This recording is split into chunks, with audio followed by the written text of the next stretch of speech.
Šiandien perskaitysiu parodymų 5-6 puslapį. 5 puslapis parodymų prasideda tai, kad aš išvardinsiu, kokias nusikalstamas veikas padarė Nemunaičio seniūnas Rimantas Avižienis.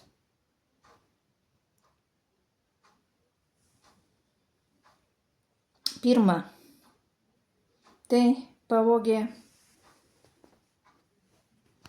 paso duomenis, asmens kodą. Antra,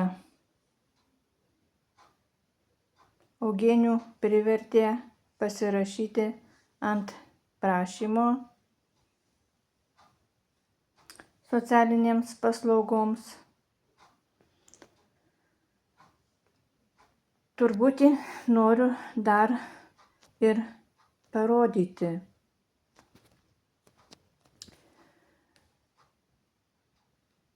Avižienis ir Nijolė Jagelevičienė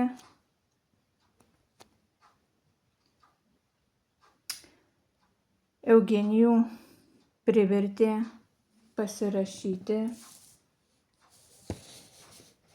ant prašymo paraiškai socialinėms paslaugoms gauti.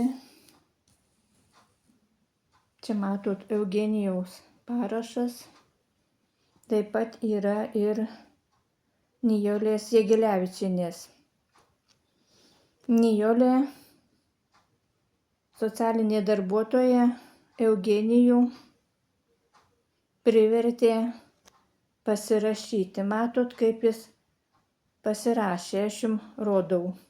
Aš pas Eugenijų klausiau, parodydama šitą prašymą, nuvežiau ir parodžiau ir klausiau, ar tu žinojai, dėl ko pasirašai?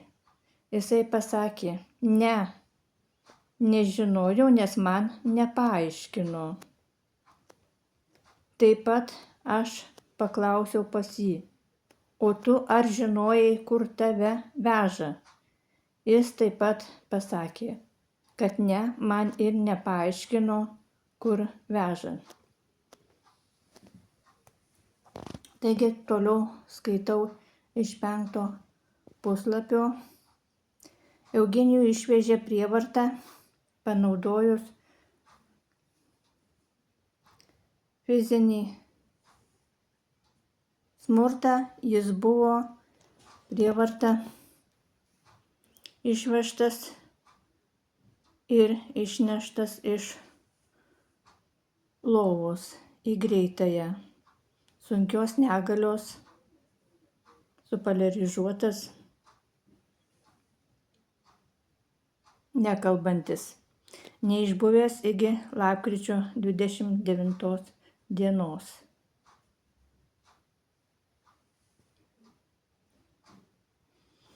Eugenijų išvežė prievartą lapkričio 25 dieną, nežinant nei mamai, nei seseriai.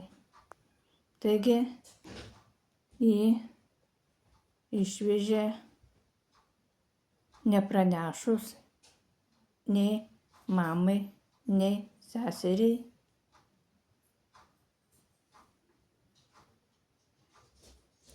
Panaudojus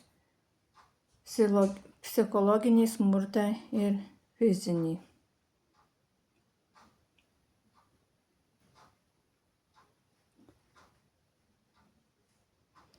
Eugenijus nežinojo, kur jį veža. Jam nesakė, yra vaizdelis. Eugenijus Genytės globos namuose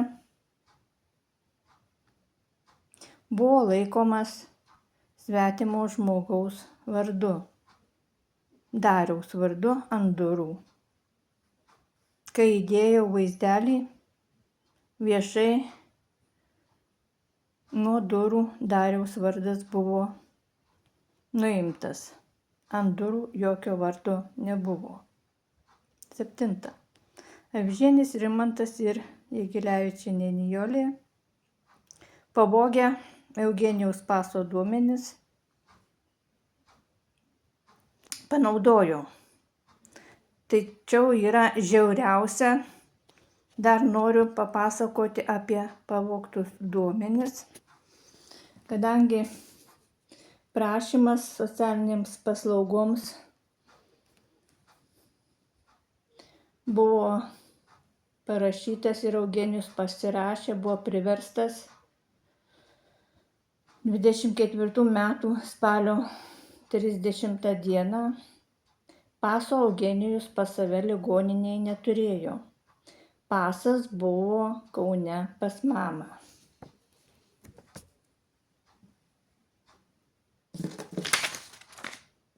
Dabar noriu pažiūrėti ir paskaityti jumi, ką vyriausias tyrėjas Aidas Kaknevičius apie paso pavogimą sako. Tvarkant dokumentus buvo laikomasi visų teisės aktų, kuriais reglamentuota duomenų apsauga. Jokie duomenys pasisavinti nebuvo. Tai aš labai norėčiau Kaknevičiaus, kad paaiškintų, kaip buvo įrašomas į prašymą socialinėms paslaugoms kodas, jeigu Eugenijus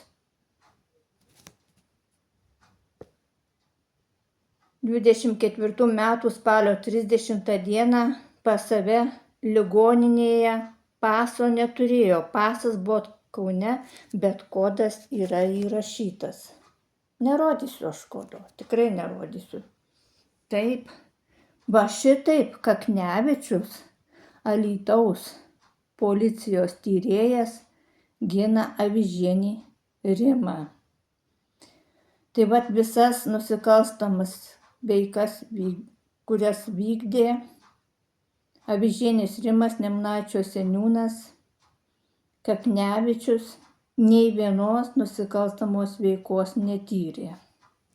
Taigi dabar su pavogtais duomenimis, ką dar padarė Nemunaičio seniūnas.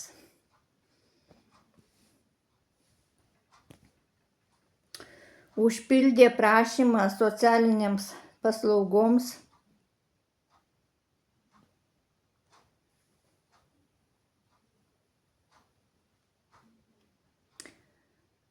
Alytaus rajono savivaldybėje priimant sprendimą 24 metų lapkričio 14 dieną numeris Alytus į Genytės socialinės globos namus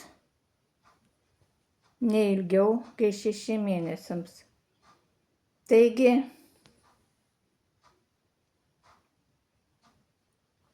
buvo panaudojamas Eugenijaus pavogtas paso kodas ir pildant Alytaus rajono savivaldybėje priimant sprendimą.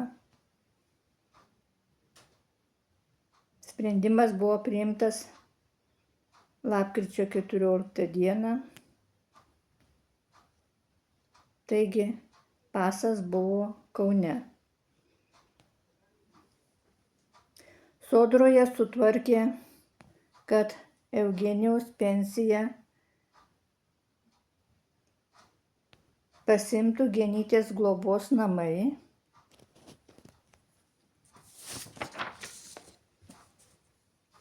ir Eugenijui neduotų 20% pensijos poreikiams patenkinti.